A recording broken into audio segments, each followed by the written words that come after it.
So we want to welcome you to the IVPA Safehold webinar, member benefit webinar, and also to welcome Dr. Ed Branam, who's going to be our speaker and presenter today. So with that, I'm going to say thank you so much to Dr. Branam and to Safehold for this webinar. And I'm going to turn it over to you, Ed. Well, thank you. Appreciate the invitation. Looking forward to spending a little time with the IVPA members talking about the hidden world of cybercrime. Really like to focus on 3 or 4 main things. Number one, sort of the realm of cybercrime. Secondly,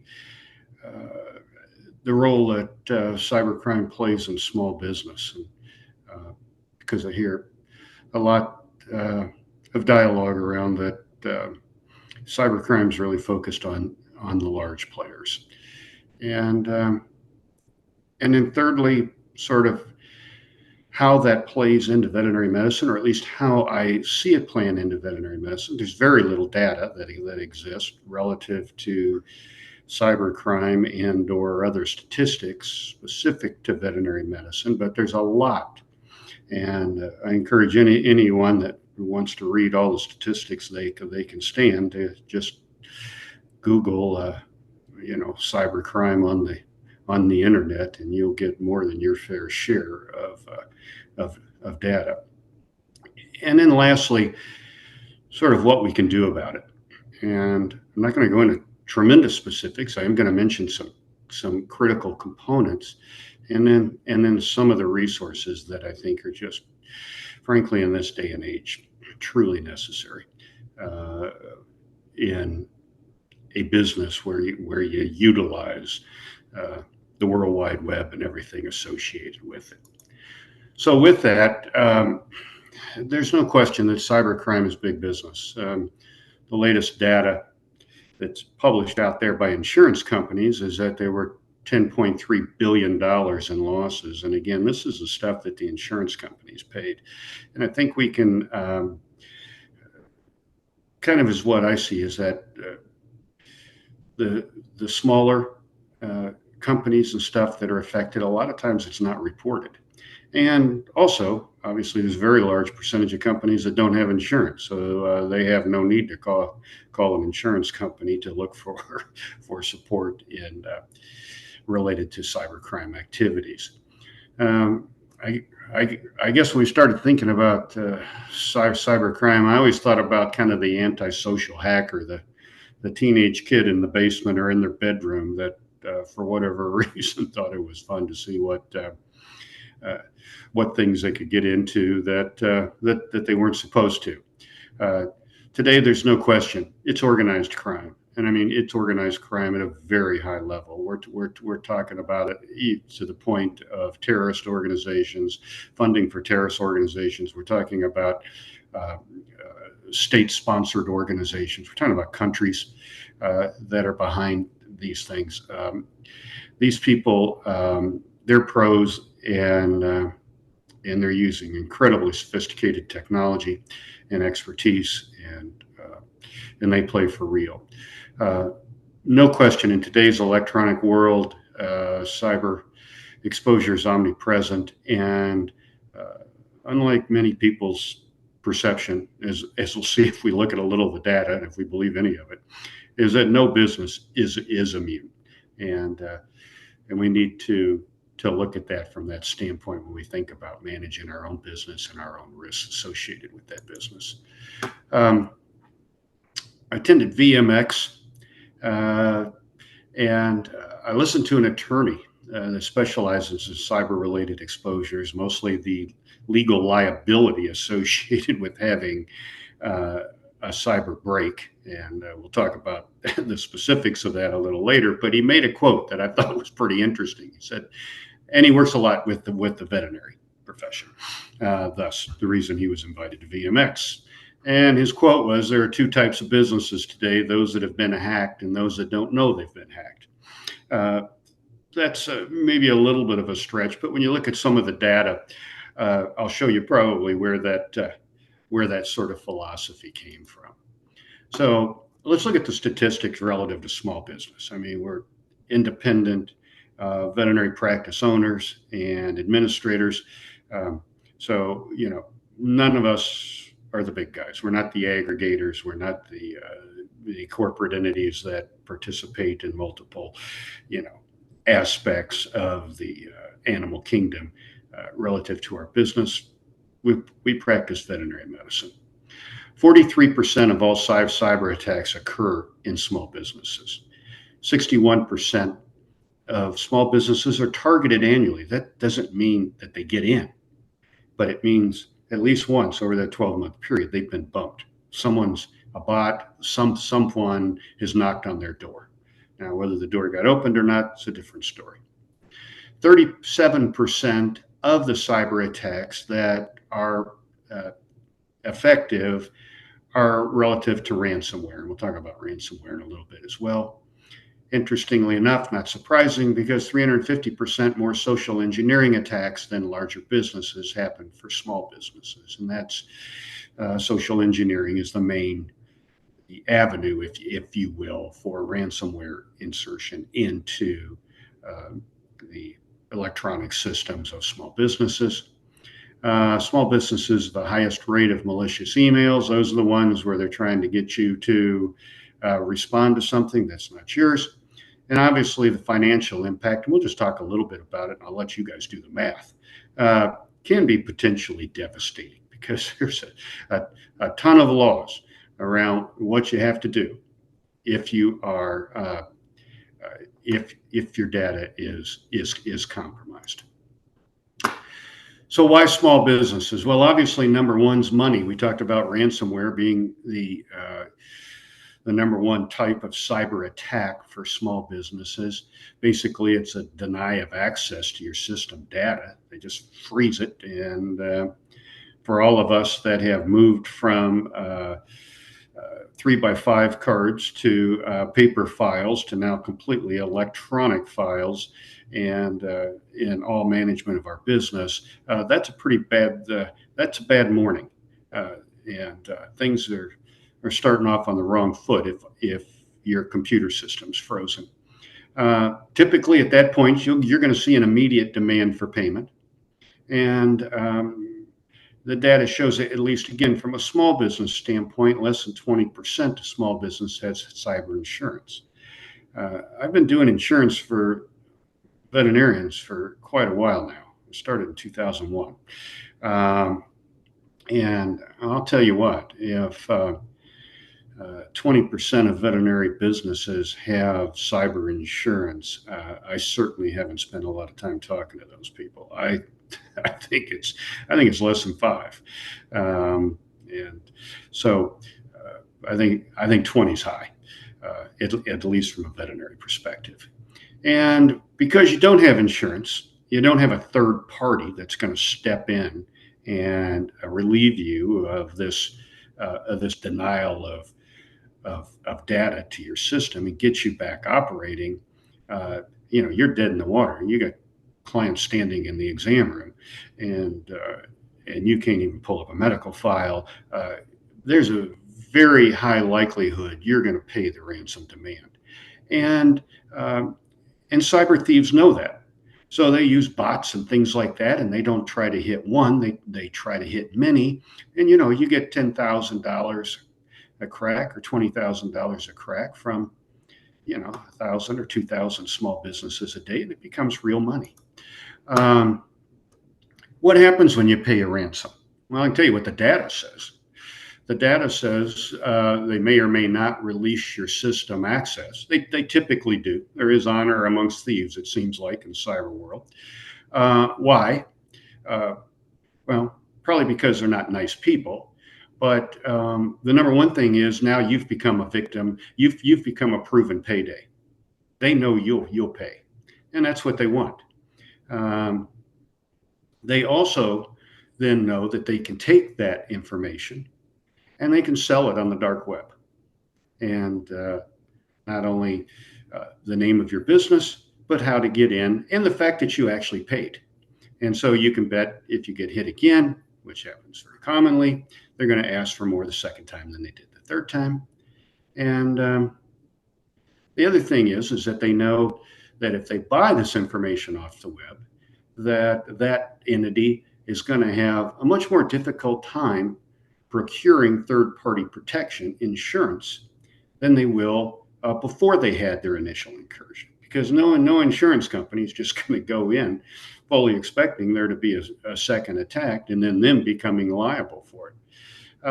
So the outcome is increased likelihood of reoccurrence and the doubling of the average monetary demand for future attacks.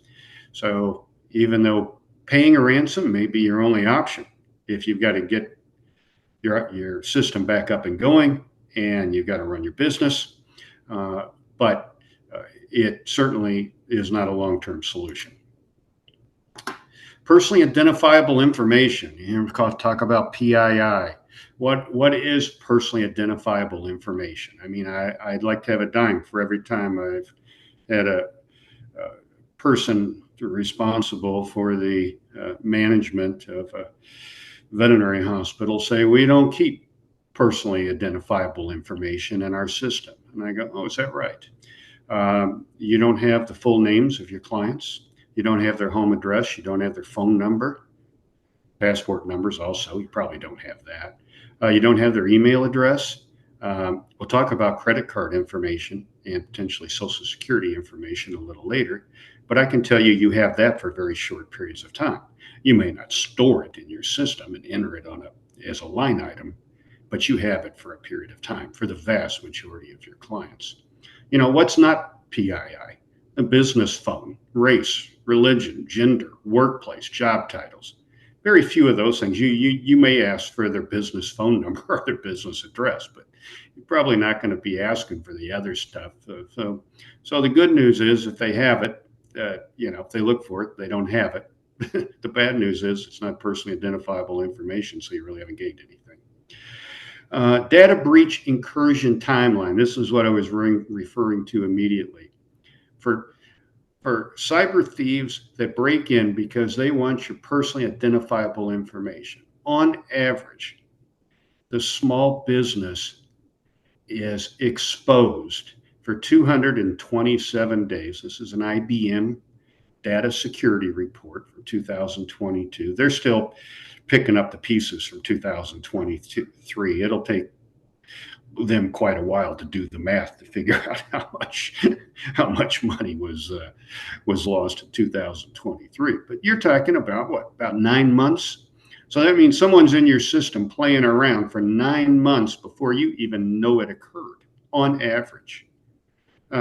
Which means there's some less, but there's some a lot more. So that may be why he said either you've been hacked or you don't know you've been hacked, because he realizes that there's a large group of people out there at any given time that are somewhere in that, average of 9-month period where, someone's in their system doing whatever they want to do and they have no clue what's happening. So they get your information. They got this, 272 days or whatever to play around in your system. What do they do with it? It's unbelievable. I mean, this stuff just blows my mind. They withdraw money from bank accounts. They obtain new credit cards. They make online purchases. They borrow money from banks. I mean, they literally borrow money from banks. They submit fraudulent health insurance claims. They pay off their own credit card and other forms of debt. And of course, they sell it on the black web or the dark web. Now, if you want to have some fun on a boring rainy evening or snowy evening, Google the dark web and relative to cybercrime. For $1, reportedly, you can purchase the tools to install malware on an unexpected business computer system. That takes you right to having access to their either part of their total computer data system. For $4, you can get someone's date of birth and social security number. For $15, you can get not only their credit card, but their CVV number and their bank information. For $20, you can get a fake driver's license or passport. With that stuff, you could probably purchase a house. You can certainly set up lines of credit and many other things. So it sounds kind of bizarre what they do with it, but then when you think about the information that they can procure, all of a sudden it becomes very real. Why small businesses? Because we underestimate the risk. I saw one number of pieces of statistics that indicated 47% of small businesses have no cybersecurity budget. I would say it's probably double that in veterinary medicine. I know very, very few independent practices that literally have a budget, other than maybe having an IT person that kind of keeps track of it. But I mean, a true budget is a pretty strong thing to do. 36% indicate that they're not concerned at all about cyber attacks. That's unfortunate. 59% with no cybersecurity measures believe their business is too small to be attacked, even though 43% of all cyber attacks take place for small businesses. So as you can see, there's a little disconnect between belief and reality, I think, when it comes to small businesses in general relative to cyber exposure. Insufficient security measures, 17% encrypt data, 33% of businesses with 50 or fewer employees rely on free or consumer-grade cybersecurity solutions. How do you think these cyber folks that are pros feel when they see someone using this stuff? That is taking candy from a baby. And very, very few have any kind of immediate response plan. When you come in the morning, you're locked out of your system. What do you do? If you have an IT consultant, you obviously call them. But from a global response plan, many times that's what leads people to paying the ransom just to get the shop back up and running. Lack of resources and dedicated IT support.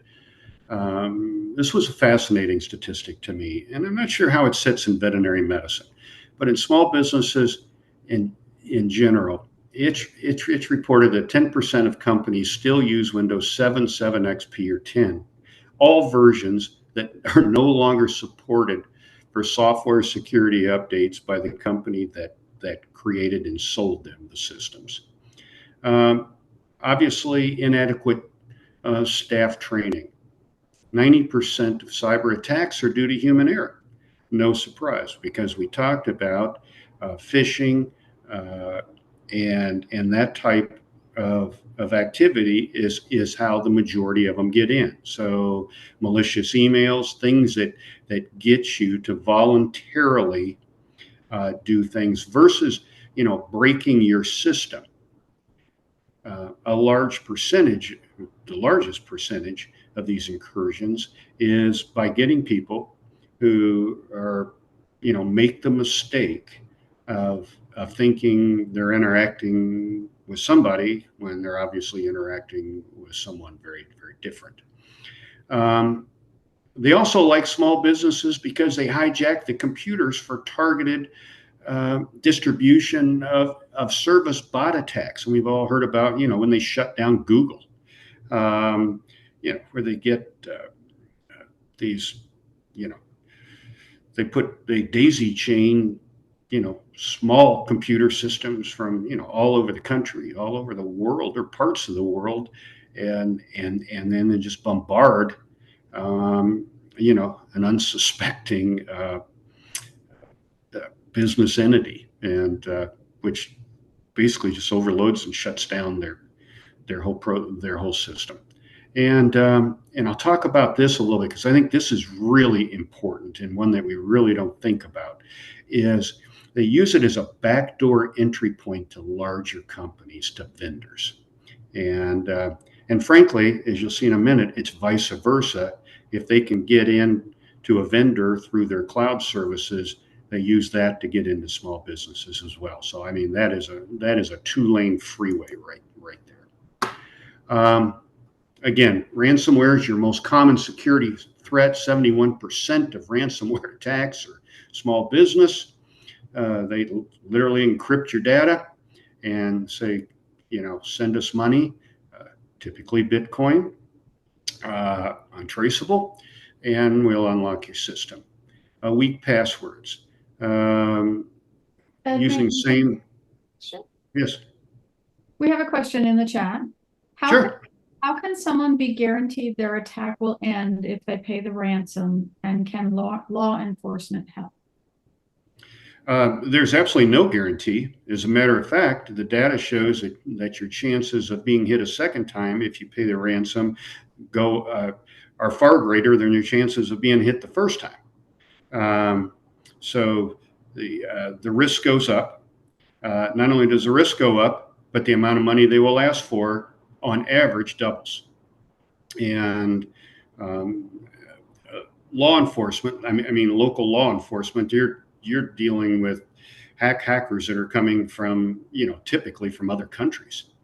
And so they have, absolutely no capabilities for that. Of course, there's all kinds of federal entities that are involved and engaged, but to turn for any legal authority to assist you is just not a good strategy. Weak passwords. This is an important one. Of course, we've always heard about that. Relative to your cloud-based services, using the same passwords for multiple accounts. Chubb Insurance Company, again, a big insurer of providing cyber insurance. The study they did said 50% of people use pet names or similarly identifiable names or dates for their passwords. I mean, the sophistication of these people are amazing. They do their homework. They get on social media. They look at who your friends are in social media. They look at your pictures. They look at your pets. They look at everything you talk about. And so these all become avenues that they explore. Insider threats. 25% of data breaches are caused by insiders. That's a Verizon study. Now, again, keep in mind, the vast majority of this 25% are employees that have access, oftentimes, to stuff they shouldn't have access to, or they don't need to have access to.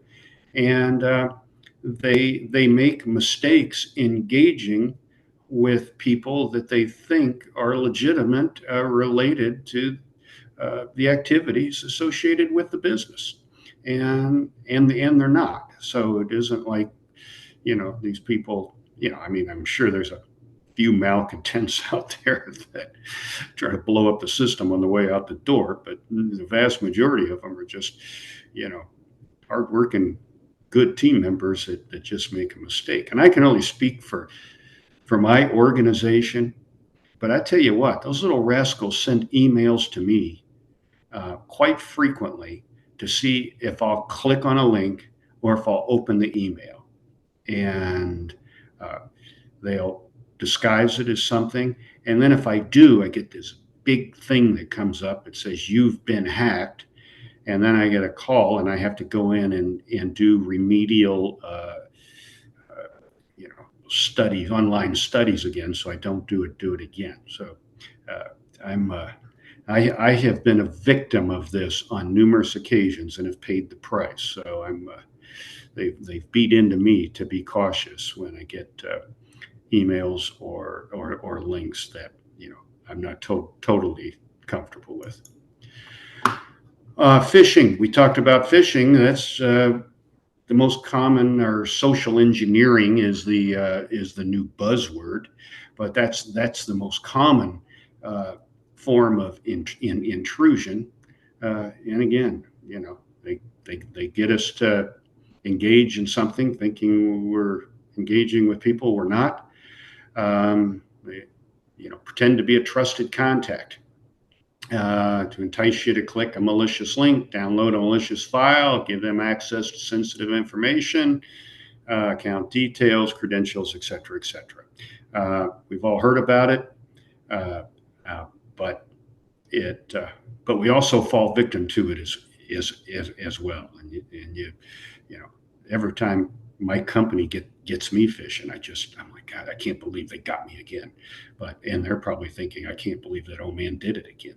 But it's pretty, you know, it's pretty darn easy to get people that aren't aware and aren't constantly reminded and aren't going and haven't gone through formal training. And it's really top of mind from a business entity standpoint, I'll say corporate standpoint, if you will, realizing that we don't perceive ourselves as corporate, but that if it's not being driven into us as important to the management of the hospital, then it's probably not going to be perceived as top of mind for a lot of the people that are clicking as well. Malware attacks, excuse me, I didn't mean to, Trojans and viruses, malicious website downloads, again, and this backdoor access to vendor systems also are most common, or two of the most common security threats. All right, let's talk about veterinarians. And again, to a great degree, this is my perception. There's no, if you ask me to reference it, I'll say it's from the School of Hard Knocks. But I see veterinarians, even though they think they don't have PII, I think they got a whole bunch of it. And they've got the client's information, they've got their employees' information, they have other businesses that they associate with, contract with, and they have a lot of vendors that they have information of theirs as well that could be perceived as personally identifiable information. We have bank and credit card information. We have patient medical files. I mean, patient medical files are, PII. If someone calls up and says, "Hey, can you send me a copy of, Fluffy's medical file?"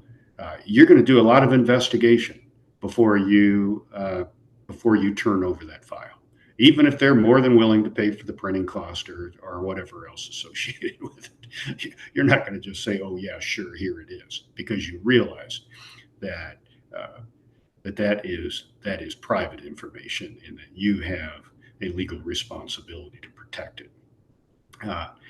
Banking and credit card information, we'll talk about that over here in a minute with external exposures. Safeguards, I think the average veterinary hospital probably has most of the same issues relative to safeguards that a lot of other small businesses do. And internal exposures as well. I mean, we have employees that are busy. And to a great degree, we have employees that have not gone through a lot of ongoing cyber exposure and best practices training. External exposures. This is a big one. Your business vendors, your payroll services. Someone's shooting information back and forth about how many hours people worked, how much they get paid per hour. Et cetera, every week or every 2 weeks. Point of service machines, and this is really where the credit card information comes on. My guess is that in the vast majority of practices, like mine was, people pay with credit cards. And when you use those little machines, you're swiping a credit card, you're inserting a credit card, you're now bopping the credit card on something. But is what that's capturing, all of their credit and personal information. And that is stored in a cache in that little machine and then shot out electronically to, whatever, typically bank that you're contracted with, that you work with, whatever vendor you use, it then captures that and processes that and charges that credit card and puts that money in your personal business account. And if you look at your responsibilities, we'll talk about contracts in a minute. You're not going to find a bank or anyone else that's going to be responsible for that data until it hits their servers, because they don't know what kind of security measures you take. They don't know what kind of internet you have. They don't know anything about your business.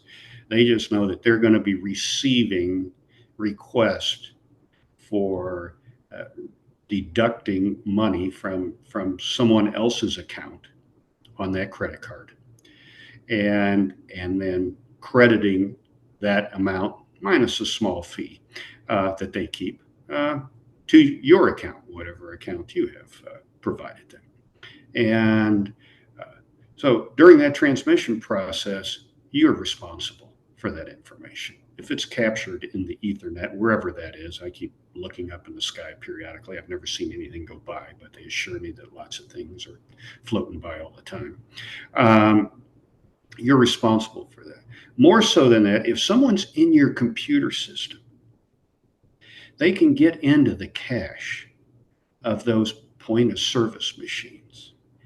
And, it's a very short period of time, but all of that data that's on that card is stored in that machine. I mean, it has to be downloaded in the machine before it's shot across the Ethernet to wherever it's going. And during that very short period of time, a cyber criminal just captures it. And it gives them all kinds of, information related to the credit card, not just the credit card number, but everything that's put on that card associated with that credit card number that tells the bank, what account, what person, et cetera, is responsible for that transaction. Laboratory and diagnostic services. A lot of us are hooked up now electronically to our laboratories, to where we're just shooting information back and forth.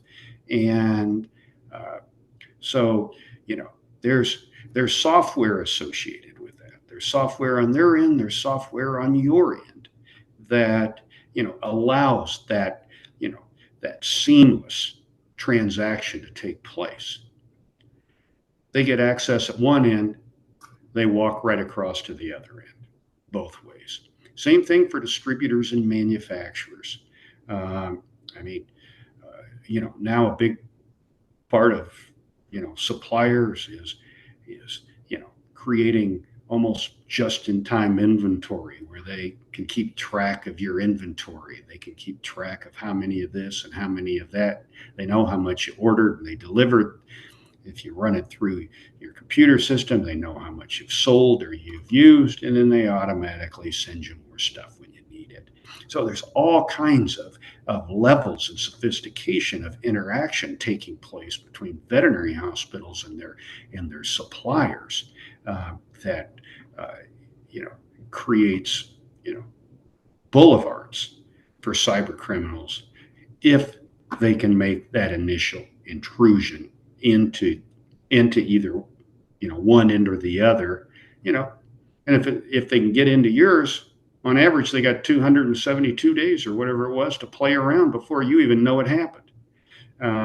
So that's a whole bunch of time for them to have fun and to gather data and information. Dependency on cloud-based services is a huge one. Again, IBM tells us that 45% of cyber breaches are cloud-based.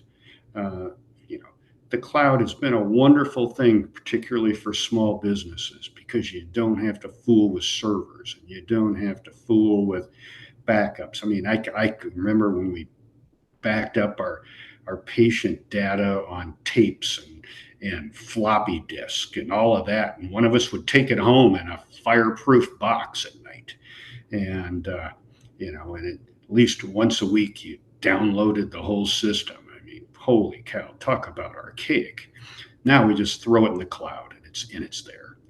But it creates tremendous potential supply chain vulnerabilities. The third-party software associated with these cloud-based services, the data sharing, and the thing we don't often think about is that a lot of these companies that we contract with subcontract with other companies. No great surprise when you really think about it. So now it's not only what is the company that you're contracting with for your cloud-based services, what are they doing? But what are their subcontractors doing? And, how many different doors now exist to go from one company to the next? And who's monitoring it? And I think, that's a challenge for small businesses is to monitor that. Post-sober attack exposures, of course, the money loss, the loss or damage to your information, loss of revenue if you're shut down for a period of time, the extra expense to recover and respond to it. But the things that we really don't think about is the legal liability to others for computer breaks. I mean, if someone goes through your computer because you're not doing a good job and they get into their system, into another business, and they create havoc with them and cost them money and cost them frustration with their clients, they're going to come back to you for, to be reimbursed for all of this. I mean, no difference. You get in a car accident, it's the other person's fault. What's the first thing that happens? You go to that person and that person's insurance and say, you pay to my medical bills, you pay to fix my car or my front fence you ran through or my garage door. It's the same thing with this. Yeah, it's not an oh gosh kind of thing. There's tremendous regulatory scrutiny associated with cyber because of just the global and international risk. And of course, reputation, the management time expended is unbelievable, and the legal liability to others. And I would find it hard to believe that anyone that's listening to this presentation hasn't received a notification from a bank, from a store, from somewhere that says your information may have been compromised, and so we're giving you 12 months of free credit monitoring and services if something happens to you as a result of our exposure. Well, IBM, again, 2022, 2023 data is still being compiled somewhere, noted that on average, it's $164 per stolen record of private information. So think about how many electronic patient records you have. It's all private information, every one of them.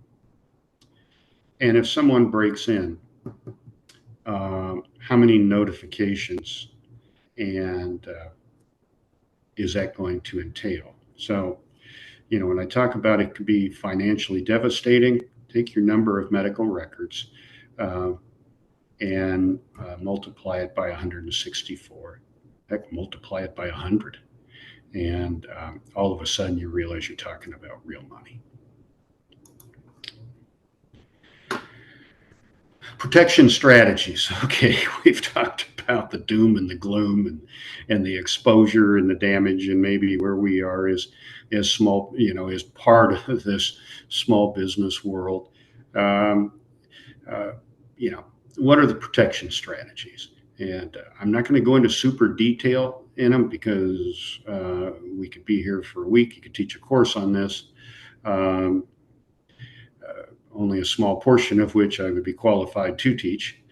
But you need to maintain your operating systems and your software programs. If you've got old, outdated operating systems, then you either need to update or get out of the business.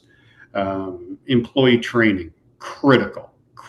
Remember what percentage of intrusions are associated with employee mistakes, with errors, and what percentage of intrusions, 90% through phishing or through social engineering. So, we think about, we got lots of equipment and we've got, all of this firewalls and all of this stuff. Even if you're to the nines with that, no one can get in. If you've got staff that's opening the door and inviting people in, guess what? None of that means anything. And that's what the data says. And so, and it's only the employee's fault. It's only the team member's fault if they have been adequately trained and educated and reminded and routinely updated on, what they need to do and what they don't do associated with their interaction with the electronic components of your business. And otherwise, it's on management.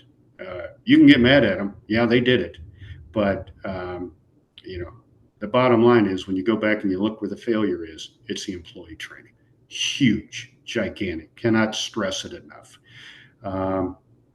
Again, clicking on emails, addresses can help. I don't know if any of you have ever done that, but if you get an email and you're not sure where it's from, but it kind of sounds like it's from someone, if you click on the email address, all of a sudden you see it's some kind of strange line of that the email, and you realize, well, that's not that company or that person's email. This is fraud, and of course, staying away from links that will allow them to download malware is obviously critical. A document retention policy. How do you do backups? The backup's the cloud. Okay, how do you back up the cloud? And incident response, planning. What happens? Everyone in your practice needs to know. If they turn on that computer and it doesn't work, and a sign comes up that says, your data is being ransomed. What happens next?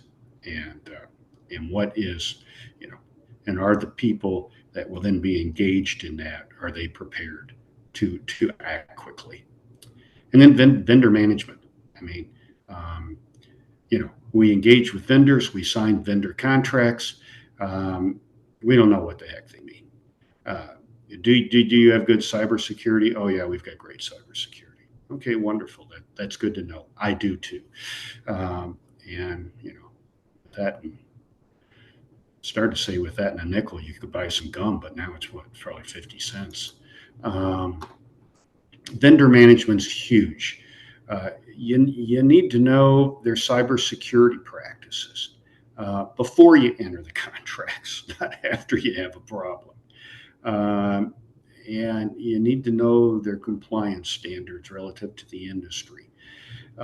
And then you have to align their policies with your organization's security policy, especially if you have shareware and you're moving stuff back and forth on an electronic basis, where a lot of times, you're not even, and your staff is not even engaged in the process. You got to limit vendor access, wherever possible, certainly specific just to their role. And it's there's great benefits to having this synergy electronically with specific trusted and loyal vendors, because that helps you in many ways. But at the same time, there's a risk associated with it. That sensitive data exchange is encrypted, and storage to prevent unauthorized access, and then robust cybersecurity clauses in vendor contracts. Who's responsible? And I'll tell you what, vendors have a lot of attorneys, and they usually write the contracts, not us. And in my experience is, he or she who writes the contract usually has it skewed in a relatively significant way to their benefit.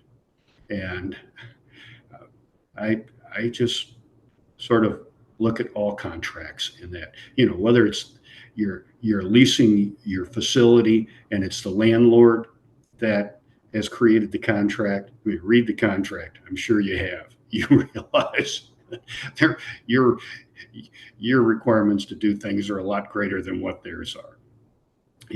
And so that all becomes, very, very critical. And again, if you look, you say, well, I've got other types of insurance. I got property insurance. I got general liability insurance. I got a crime. I got a fiduciary bond. You may even have kidnap and ransom, usually not in medicine, and errors and omissions. what happens with physical damage to my data? What happens to a hacker that damages the data? A denial of service attack, a business interruption loss, while they've locked us out, extortion, that's to the third party, what happens to all of their entities. Well, the reality is basically none of those policies respond. So you don't have coverage.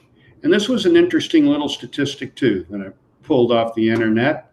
They state that 48% of small businesses do not purchase cyber insurance until after attack. And I would say in my experience, it's probably higher than 48% because a very large percentage of practice owners, practice administrators, they come to me and say, Ed, can you get me some quotes for cyber and network security insurance? And I go, sure. And the first question on any application, have you had a breach, and what happened, how much did it cost, et cetera, et cetera. And I tell you what, that takes you down a whole different path, because insurance companies will continue to insure you, but they are going to be far more demanding about what happened, knowing what happened, and what you did to prevent it from happening again, and what additional processes you have in place before they'll even think about giving you insurance. Because the last thing they want to do, because they know people are coming back. If they got you once, they're coming back. And when they come back, they want to be sure that you're ready for them this time, and that you take every step, both from a technological standpoint, but also from a staff and human standpoint, to make sure that you're able to avert that attack. What happened to my mouse here? So what does cyber insurance cover? Well, it covers a lot of stuff. From a first party, from your standpoint, everything from forensic investigation and crisis management to notification costs. We talked about that, $164 per record. Credit monitoring, that falls into that $164 too. Your business interruption cost. You got a client standing in the waiting room, and you're calling more on the phone, telling them, don't come in. We can't even pull up your medical record today. Your data repair and replacement, your extortion expenses. And I don't know if you guys can hear that. I've got a thunderstorm going on in my background right now. It's decided to rain here. And social engineering issues. From a third party, all that stuff I talked about, from all of those legal ramifications associated with the state, federal folks that become unhappy when you have a breach and people's information is compromised, as well as assisting with the other components of the business. So where do you go from here? Whoops, I got excited and hit the computer. Oh boy, there's a thunderclap. You start. You review where you are, you upgrade, and you put in a process of continual monitoring and upgrading and improvement. And of course, a lot of that includes training. You develop a long-term strategy. You don't just train your staff once. You don't just do your reviews once. You do them on an ongoing basis, because, just like the updates that come to your phone, I mean, how often is your phone being updated? All the time. A new patch, a new patch, a new patch. It just never ends. And realize that you're going to need significant expertise, and you're probably going to need it from more than one source. And my recommendation is, and I'm sure many of you use cyber risk professionals already, or at least IT specialists that have put up firewalls for you. I mean, I can't believe you haven't. But also to have access, be aware, develop relationship with legal experts that can help you with contractual understanding of what you're agreeing to. And not only just what you're agreeing to financially, but what's your exposure from an electronic, from a cyber, from a network security standpoint. That becomes critical. And then obviously working with third-party transfer of risk, or at least part of the risk through insurance, and a knowledgeable insurance broker is another important component. Safehold is very grateful to be selected as the preferred property and liability provider for the IVPA, and probably part of the reason they elected to make us available to their membership is we're national. We've been doing this for a long time. We started serving veterinarians in 1965. Certainly not in the capacity we do today, but yeah, we all crawl before and then walk before we run. We're unique, and we're both we're an underwriting organization as well as a retail broker. We have a proprietary program with the Everest Insurance Group, and of course there's several other associations, veterinary associations, that have proprietary relationships with other carriers. But we're also a major insurance brokerage, so we have access to basically all of the other insurance companies and organizations necessary to cover whatever risks are associated with the veterinary industry, if you will. We obviously do cyber liability and network security, but we also do workers' compensation, property and liability, professional liability, animal bailey, business auto, umbrella. We do employment practices liability. Boy, there's a whole other talk that is important. Directors and officers, flood and earthquake. We can help you with any of those. As an IVPA member, there are some direct financial deliverables to you. Number one, you have access to these products. Number two, you have access to a host. I think I now have well over 30 staff safety training modules that assist in training the staff in a whole host of veterinary related risk exposures. Topical insurance and risk management articles for the last, I don't know, 4 or 5 years. I've been the ongoing insurance and risk management author for today's veterinary business publication, and so it's an every other month publication, and I write articles again on insurance and risk management. I have written one, actually 2 or 3, on cyber, and frankly the last one was just published a few months ago, and a large portion of this presentation is kind of based on what's in that article. You also get preferred pricing where legally available, where the regulators say it's okay. We offer a 20% off base rates for our primary program policies for IVPA members. And obviously, if you're on this webinar today, or if you listen to it in the future through the IVPA, you are a member, and so that access is yours. As we come up on the hour, I want to thank you for your interest.